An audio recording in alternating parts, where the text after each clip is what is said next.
नमस्कार, मैं अश्विनी विजय प्रकाश पारीक। क्या 5 राज्यों की चुनावी तस्वीर को एग्जिट पोल के नतीजों के जरिए समझा जा सकता है?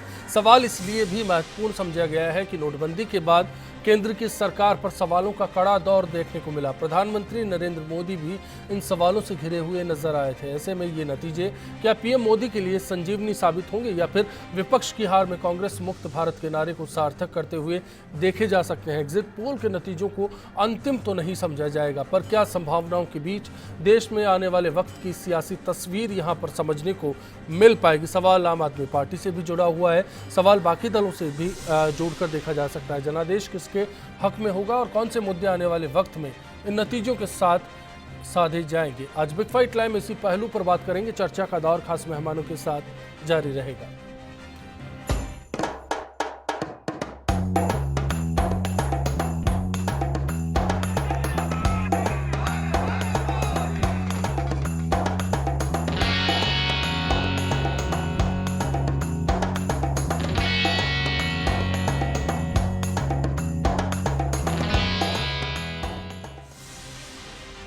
जनादेश के एग्जिट पोल को समझें उससे पहले एक रिपोर्ट के जरिए तमाम तस्वीरों को टटोलने की कोशिश करते हैं। किसने क्या कुछ कहा अब तक पहुंच चुका है, लेकिन एक मर्तबा फिर से।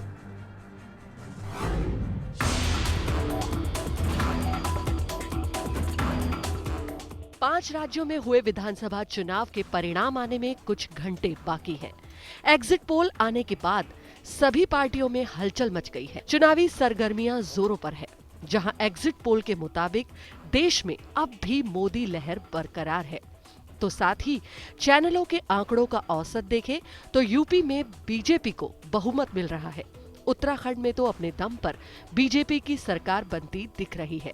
वहीं एग्जिट पोल के मुताबिक गोवा में भी बीजेपी अपनी सरकार बना सकती है। अगले लोकसभा चुनाव का सेमीफाइनल माने जाने वाले इस चुनाव में यूपी के नतीजों पर सबकी नजर टिकी हुई है। अब यूपी के एग्जिट पोल पर गौर करें तो यूपी में कुल 403 सीटों पर एबीपी सीएसडीएस के पोल के मुताबिक बीजेपी को 164 से 176 सीटें, बीएसपी को 60 से 72 सीटें, एसपी कांग्रेस को 156 से 169 सीटें और अन्य को 6 सीटों तक मिल सकती है। तो न्यूज 24 चाणक्य के मुताबिक बीजेपी को 285 सीटें, बीएसपी को 27 सीटें, एसपी कांग्रेस को 88 सीटें और अन्य को 3 सीटें तक मिल सकती हैं।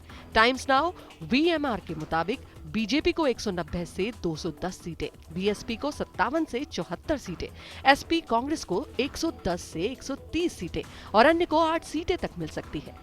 इंडिया न्यूज एमआरसी के मुताबिक बीजेपी को 185 सीटें, बीएसपी को 90 सीटें, एसपी कांग्रेस को 120 सीटें और अन्य को 8 सीटें तक मिल सकती हैं। इंडिया टीवी सी वोटर्स के मुताबिक बीजेपी को 155 से 167 सीटें, बीएसपी को 81 से 93 सीटें, एसपी कांग्रेस को 135 से 147 सीटें और अन्य को 20 सीटें तक मिल सकती हैं। वहीं इंडिया टुडे एक्सेस के मुताबिक बीजेपी को 251 से 279 सीटें, बीएसपी को 28 से 42 सीटें, एसपी कांग्रेस को 88 से 112 सीटें और अन्य को 15 सीटें तक मिल सकती है। ऐसे में यूपी में बीजेपी के अच्छे दिन आ सकते हैं।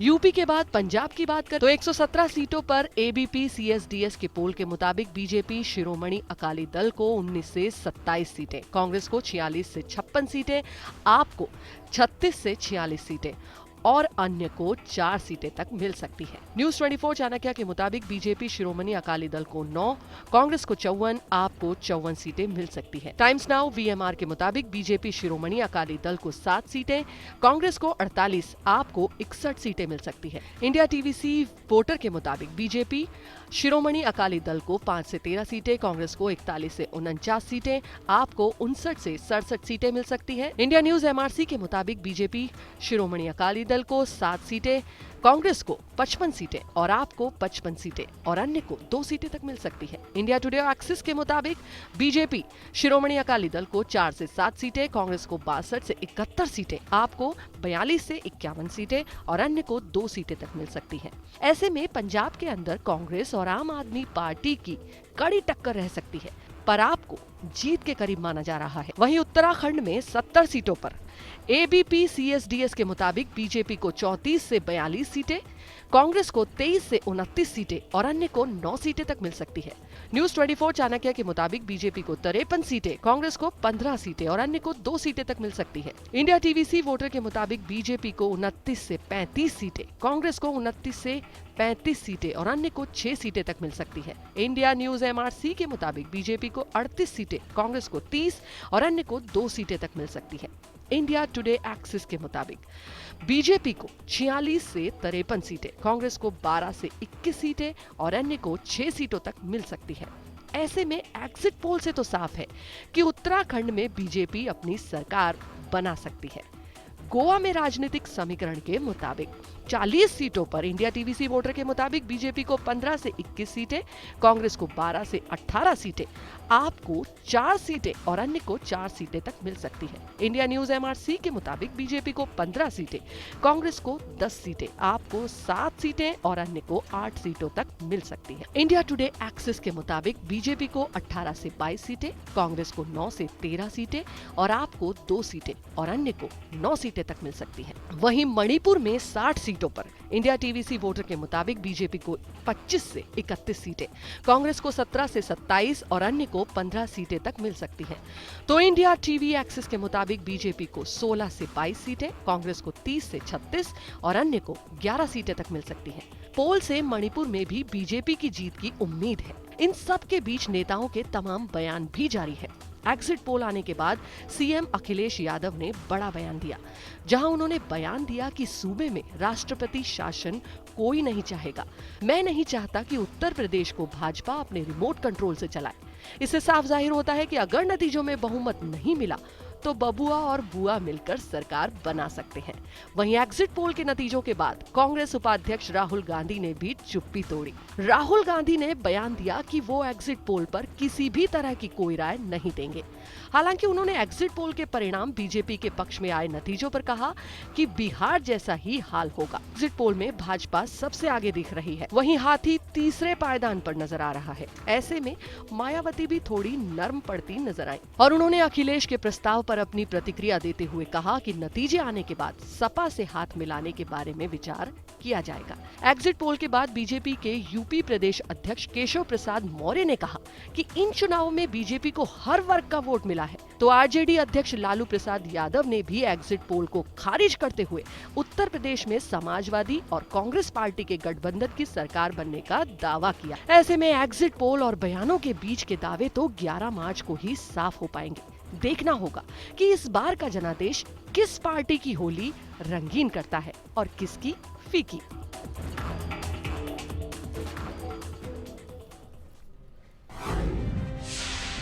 जाहिर है कई चुनौतियां हैं और ऐसे में एक सवाल इन एग्जिट पोल के नतीजों को लेकर है कि क्या बीजेपी को एग्जिट पोल में बहुमत मिलता है, तो मोदी के जन समर्थन का ये इशारा है। आप अपनी राय हमारे वेबसाइट के साथ साथ हमारे फेसबुक पेज या फिर ट्विटर पर भी दे सकते हैं।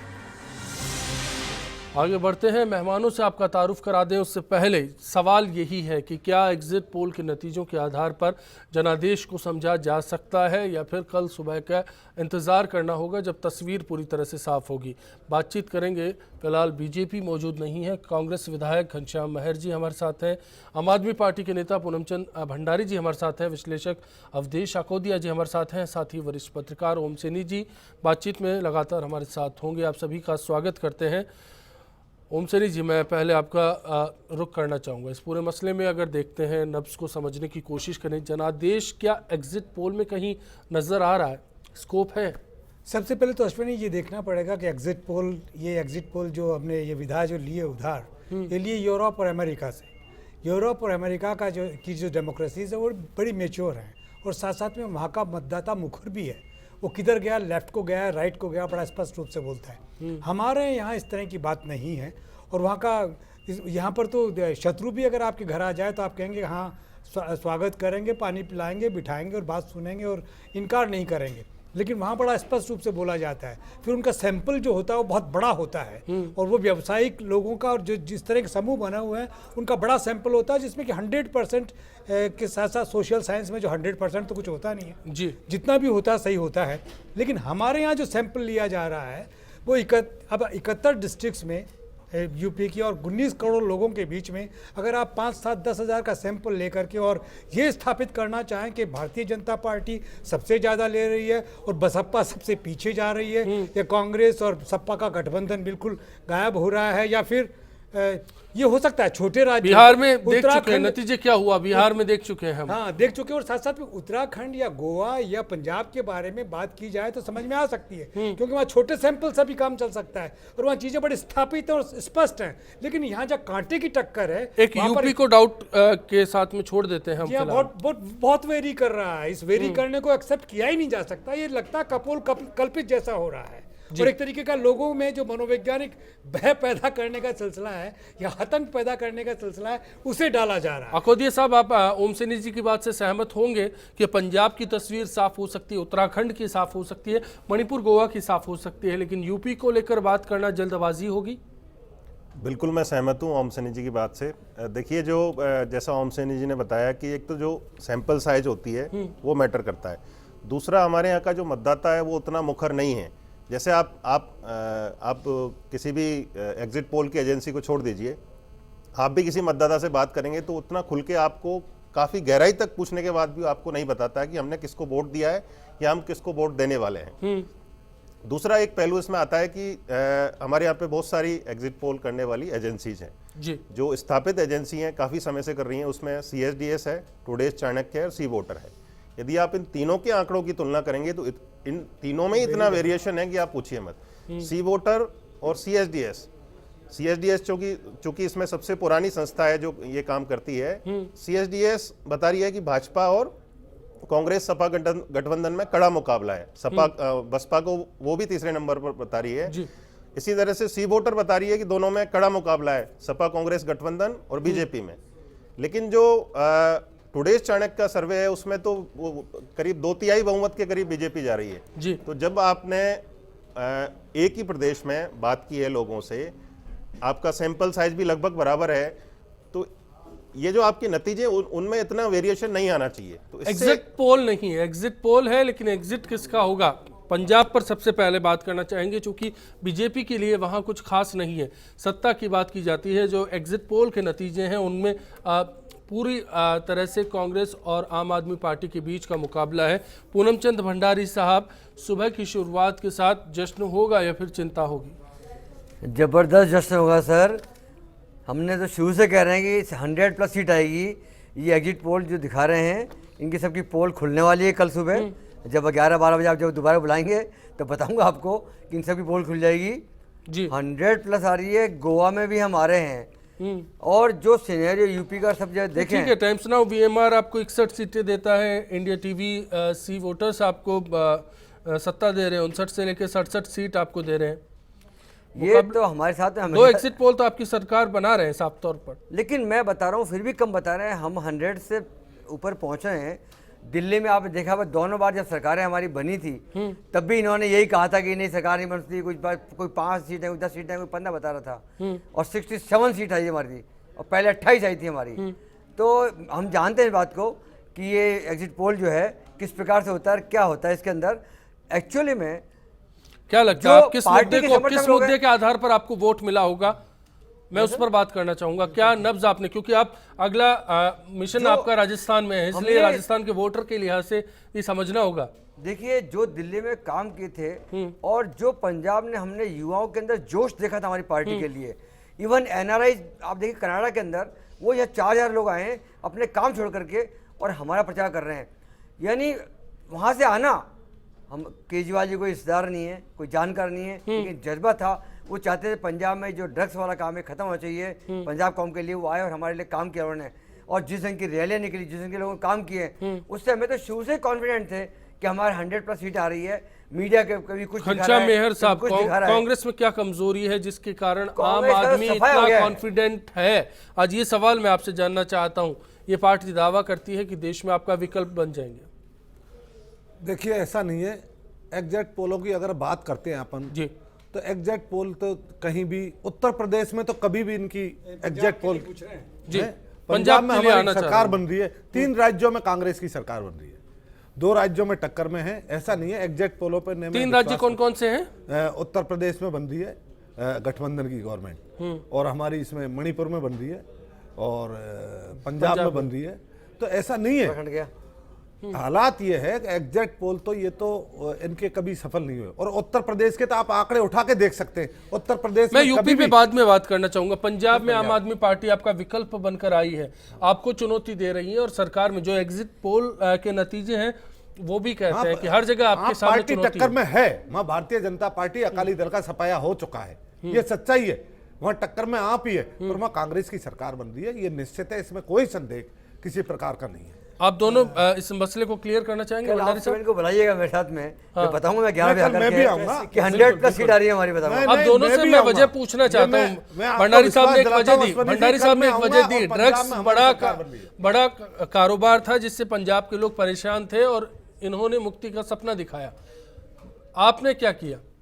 कांग्रेस ने क्या किया वहां पर? नहीं, कांग्रेस में हमारी सरकार थी नहीं, वहां हमारी सरकार थी नहीं, वहां बीजेपी और किस आधार पर लगता है आप वापसी कर रहे हैं? नहीं, हम तो सबको साथ लेके, सबका विकास, सबको साथ लेके, सब पार्टी, सब मोदी जी नारा देते हैं और आप काम करते हैं। नहीं, मोदी जी नारा तो अलग सबका देते साथ, हैं। सबका विकास। मोदी जी तो मतलब झूठ बोलते हैं। मोदी जी बोलते ही बोलते हैं, करते कुछ नहीं है। हम करते हैं, हमारा करने में विश्वास है। कांग्रेस पार्टी करती आई है। कांग्रेस पार्टी ने देश में सुई नहीं बनती थी, आज कांग्रेस की बदौलत है देश। चलिए ओम से नीचे पंजाब पर ही बात करना चाहूंगा फर्स्ट सेगमेंट में। सबसे पहले तो एक बात, तो जो नशा वाला सिलसिला है वो तो तीनों पार्टियों के लिए बड़ा कॉमन रहा है, चाहे वो कांग्रेस हो, चाहे आप पार्टी हो, चाहे बीजेपी हो, अकाली। बीजेपी।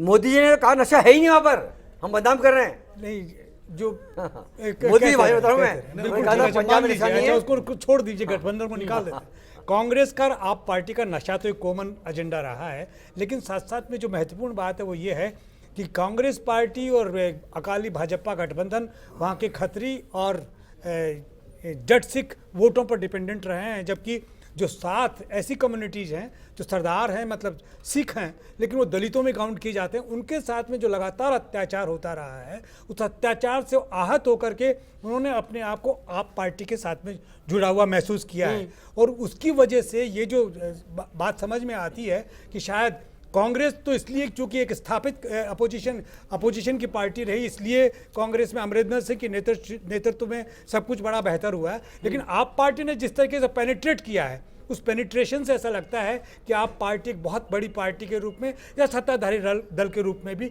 निकल करके सामने आ सकती है। जी जी बिल्कुल। अवधेश जी, आपको क्या लगता है? अश्विनी जी, देखिए पंजाब में ये तो बिल्कुल क्लियर है, आप एग्जिट पोल के रिजल्ट देखें या नहीं देखें, ये बिल्कुल क्लियर है कि वहाँ मुख्य जो मुकाबला है वो कांग्रेस और आम आदमी पार्टी के बीच में है। अब देखिए आम आदमी पार्टी जो है, लेकिन क्या विकल्प बन पाएगी कांग्रेस का? जिस तरह से आम आदमी पार्टी राजनीति कर रही है, उन राज्यों पर ज्यादा फोकस है जहां कांग्रेस की आने की संभावना है। यदि आम आदमी पार्टी नहीं होती तो आज क्या मुकाबला होता पंजाब में?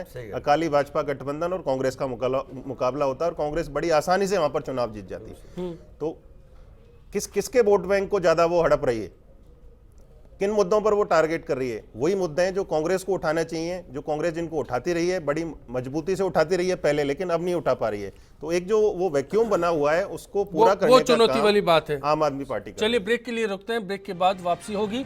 उत्तराखंड गोवा का रुख करेंगे और उसके बाद बात यूपी की।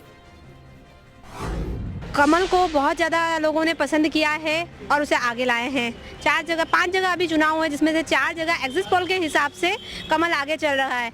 कमल इसलिए आगे चल रहा है कि लोग नरेंद्र मोदी की सोच को, उसकी विचारधारा को और उसने जो कदम उठाए हैं पैसों को लेके, वित्त को लेके, उसको सभी समर्थन दे रहे हैं। बीजेपी अभी हम सबसे आगे चल रही है। मोदी जी ने जो काम किए हैं उसको सराहना दी है कि हाँ, उन्होंने वित्त को लेके जो मतलब उसमें काला धन निकालने की जो योजना उन्होंने की थी वो सफल रही उनकी, और वो चाहते हैं कि इसी वजह से आज कमल हर जगह आगे आ रहा है।